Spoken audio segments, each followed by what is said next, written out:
Welcome back to JP's Budget Collecting and our weekly look back at the hot comics from 6 months ago.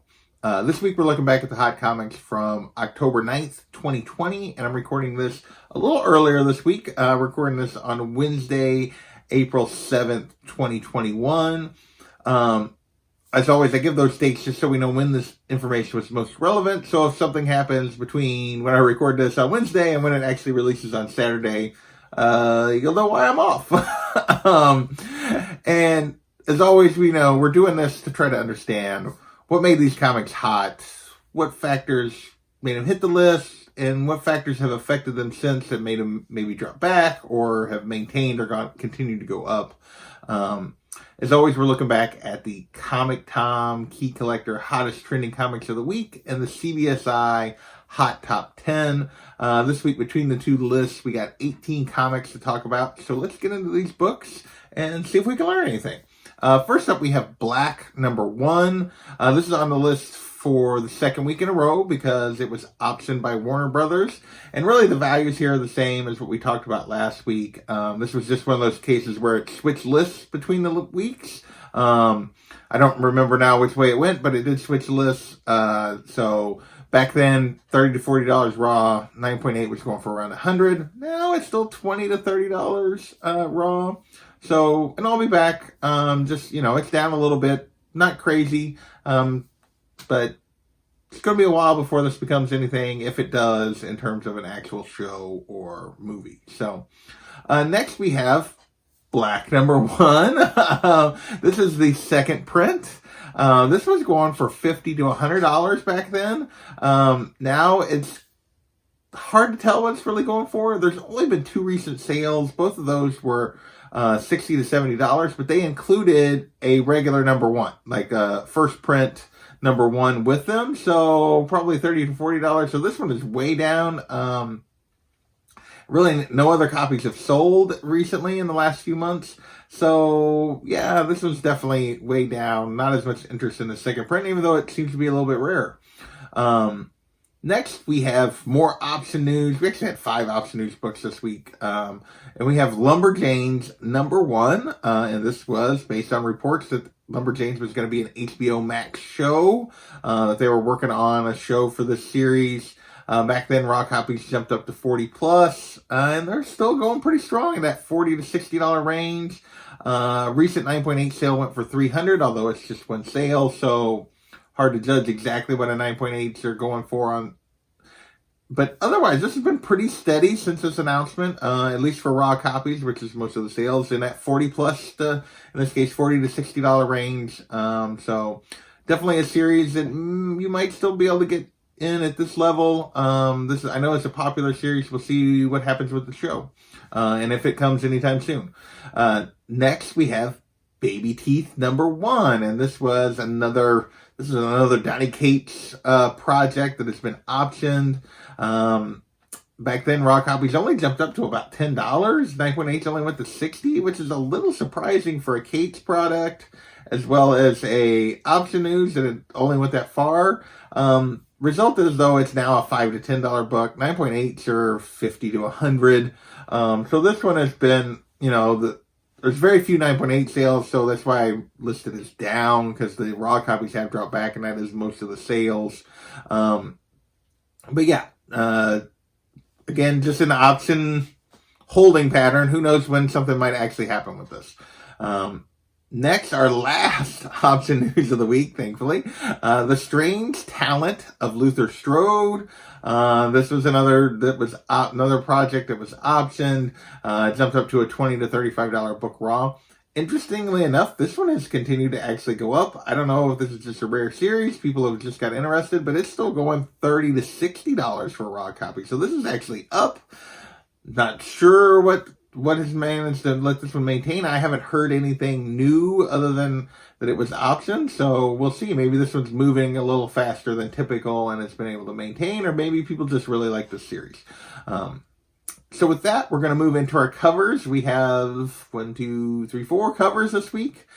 First up, we have Champions #1, the Peach Momoko 1 in 50. This, right out of the gate, jumped up to $150 to $180 book, which caused me to predict a straight cash homie on this one, because typically if it gets past that triple ratio, they tend to do better and tend to stay higher than they do otherwise. But this one has fallen back basically to ratio to double ratio. It's at $50 to $90 range for a raw copy. 9.8s are only going for $100 to $150.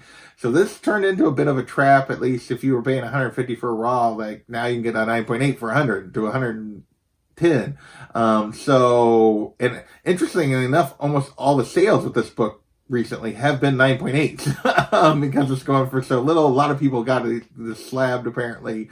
So yeah, I fell for this one. I thought, oh, this one might keep going up because it got so high.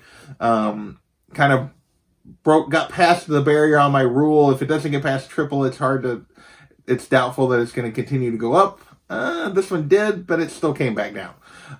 Next, we have Department of Truth.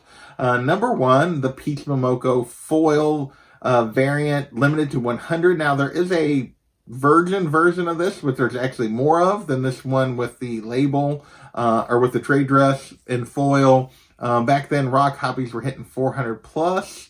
This one, still going 200 to 400 for a raw copy, but 9.8s are going clear up 800 to 1,000.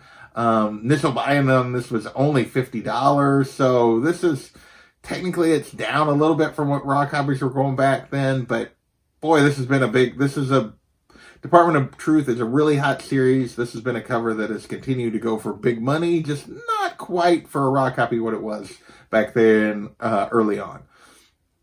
All right, our last cover of the week is Star Wars number 7, the New York Comic-Con John Tyler Christopher variant, limited to 4,000. This is the orange Luke cover, and it was going for $90 to $140 right after, basically, as soon as it was hitting the secondary market. I don't think these had actually shipped to anybody yet, and they were already selling for this on the secondary market at this point. Now it's a $40 to $70 book raw. 9.8 is only going to cost you $125 to $200. So you can get it for almost what you were paying back then for just raw copies. So a little surprised again. I thought Star Wars, these JTC variants tend to do really, really well long term. This one is still doing good money, just not what it was back then. So this one is down a little bit. All right, last cover. I spoke too soon a minute ago. And we have Vampirella number 1, the Alex Ross Virgin variant, limit to 750 copies from back in 2010. This, a raw copy went for 150, 9.8 went for just over 200. It's why it hit the list. There's only been one sale of this that I could find on eBay in 2021. 9.8 went for right at 200. So I guess I'll call this steady. There's not many of these on listed. Vampirella collectors that have them aren't selling them. So there's not very many listed. There hasn't been very many sales. So it's hard to really judge what this is doing. But so far, it's staying in that same price range. So that's what we'll go with, is steady on this really cool kind of reverse of her original first appearance, with from behind instead of the front, cover by Alex Ross. Just a cool cover. With that, we're going to move into Comic Buzz. And first up, we have Thor number 364. First appearance of Throg, or the frog version of Thor. And this hit the list because Donny Cates mentioned he liked Throg or something. I don't know. He mentioned him and people went crazy and went and bought it. 9.8 jumped up to $150. I thought for sure this was a trap. I don't think he's actually been used in the Cates run. And yet raw copies are still going 10 to 20, but 9.8s are going $180 to $210. So 9.8s are up on this. Not a ton of 9.8 sales. Not sure what raw copies were doing back then, but 10 to 20. So people are still jumping on this, which, yeah, I got nothing. So, our next book is Thor 365, which is, I guess, actually the first time the frog Thor picks up the hammer. Anyway, same reason it hit the list. This one has not done as well. it hit the list, and they were only saying raw copies were only averaging $15. Now it's $5 to $15. So this one is falling back. It's not really the first appearance, so I wasn't sure why this one was hitting the list, but it did. So yeah. Next we have X-Force number 13, the Coelho variant. This is the first Solum on the cover. And this was going for $25. This was part of the X of Swords events, and this character was on the cover for the first time. So people were kind of jumping on this particular cover of this. Now it's a $10 to $15 book, but only a couple of sales. Doesn't seem to be a ton of interest in this character now, now that event's moved on. So this book has definitely dropped back to, still double cover, which is pretty good, but not really going for big money in any way, shape, or form. See if we can scroll down here and see the rest of my list. Next we have Teenage Mutant Ninja Turtles #1, the 5th print.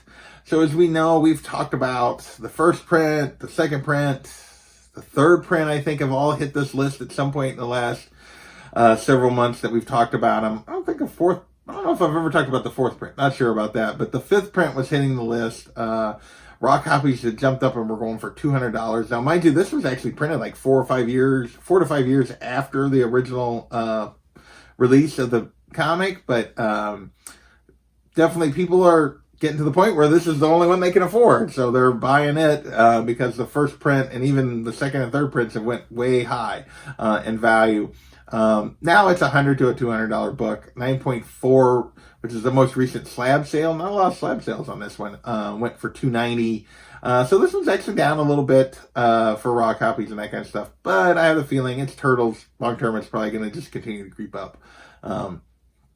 Next, we're going to move finally into kind of MCU, Sony movie, Marvel movie stuff, and we're going to start with Amazing Spider-Man number 300, first appearance of Venom. I don't know if this really had anything to do with Venom 2 or anything like that, but 9.8s that had been setting for around $3,000 for about 2 years, ever since the first Venom movie kind of came out. They've been steadily around 2K, sorry, I said 2K, suddenly jumped up to $5,000 book for a 9.8. Some of the movement we've seen in some of these other Marvel books more recently happened back then. For this one, still going kind of in that $45,000 to $5,000 book range, although the most recent sale actually jumped all the way up to $6,000. But for the most part, it's been selling pretty steady, $4,500 to $5,000. Raw copies are $400 to $1,000 depending on condition. So yeah, obviously this is a huge first appearance. One of the more popular Marvel characters, particularly that's been introduced in the last 30, 40 years. So yeah, Venom's still a big book, always going to be a big book, and it just continues to climb, maybe a little more slowly over the last 6 months, but if that most recent sale is any indicator, it might be moving again. So next we have Thor number 8. This is the issue where the female Thor is revealed to be Jane Foster. This book, kind of in preparation for more kind of details that leaked that for sure that's what's going to happen, or that, I think we've known for a long time that she's going to pick up the hammer, that they're going to tell at least part of the story. Back then, raw copies were going 10 to 15, 9.8 jumped up to 120. Still kind of 5 to 20 for raw copies. You can find one a little cheaper. 9.8s are still 90 to 125. So this one's also been very steady over the last 6 months. We know this movie's coming. We know this is going to happen. I think there's even been some set photos leak of her, not in costume, but like her on the beach where Mjolnir got destroyed by Hela. So yeah, so definitely know this is coming. So definitely a cool book. Next we have Black Panther Annual #1. So after all the Shuri stuff, like few weeks ago, everybody's specking on Shuri and specking on her first appearance as Black Panther, thinking that's where the MCU is going to go. People started finding this book because this is the first appearance of Shuri as Black Panther. I know we talked about some other books being that before, but basically what's going on here is the Watcher sees an alternate future, and then part of that, Shuri is the Black Panther. So people started shifting to this book away from the other book. Well, not necessarily away from the other books, but in addition to the other, that Black Panther 1 and Black Panther 5, where she actually dons it in the main continuity, caused this book to jump up to a $50 book. Now it's still going $30 to $75 for a raw copy. 9.8 sitting around 150 to 200. So third book in a row has been pretty steady in terms of value over the last 6 months. I think a lot of people still think this is where they're going. We don't know that for sure, but that's what people are thinking. Last MCU related book, Amazing Spider-Man number 9, first appearance of Electro. And this hit the list because Jamie Foxx put a post up about let's run it back, and this time I won't be in blue or something, and then immediately took it down. But of course it was out there, people had seen it. So this is everything to do with people specking on the next Spider-Man movie is gonna bring back the old Tobey Maguire and Andrew Garfield, and apparently some of the other villains and other characters from those movies. We'll see what kind of Spider-Verse story they actually end up telling. But it caused this book to really spike 400% increase in sales, which is a lot for a big book like this. This is already a big book. Back then, a 9.0, interestingly enough, went for $9,800 before this announcement, and actually the sale right after the announcement was down to $9,000 for 9.0. 5.0s were hitting $1,000. Now raw copies, $800 to $1,000. 5.0 is up to $1,575 in its most recent sale. A 9.0 actually, the most recent 9.0 is actually down to $7,200.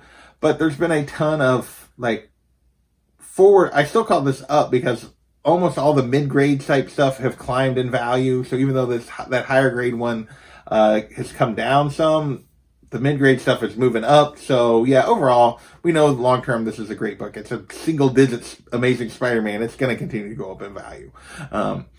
With that, we're ready for our last book of the week, and that is Star Wars Episode 1, The Phantom Menace number 3. First Darth Maul cover for sure. I know there's some debate about whether or not technically this is his first appearance, or if this is first full appearance, or what, because he does appear in one of the earlier issues briefly. So I don't know. I've never read these. I don't know exactly the breakdown on this. I just know there's some debate on this. But anyway, this is the one people want because of this cover. Raw copies back then jumped up to $50. Based solely on the rumors that maybe he might be appearing again. I feel like maybe related to the Kenobi show, maybe related to something else and all these new Star Wars stuff. I feel like we've seen the completion of his story in Rebels, that I don't know that we really need additional Darth Maul, but I don't know. It may still happen. Like I said, back then raw copies were $50. Now raw copies are clear up to $150. Like everything Star Wars, they just keep climbing in price. 9.8. The three most recent 9.8 sales were for $400, $600, then $750. So maybe there's some movement going on again with this book. Just another Star Wars book that keeps climbing. So that's this week's list. Obviously, we had some really big books there at the end with those 2 Amazing Spider-Man books. So that Turtles 5th print. We had some pretty cool covers and that kind of stuff, but we also had a bunch of books that have fallen back. So I want to thank you guys for watching. Sorry I had to record this one a little early. Hopefully none of this information is already out of date by Saturday. But we'll catch you next time.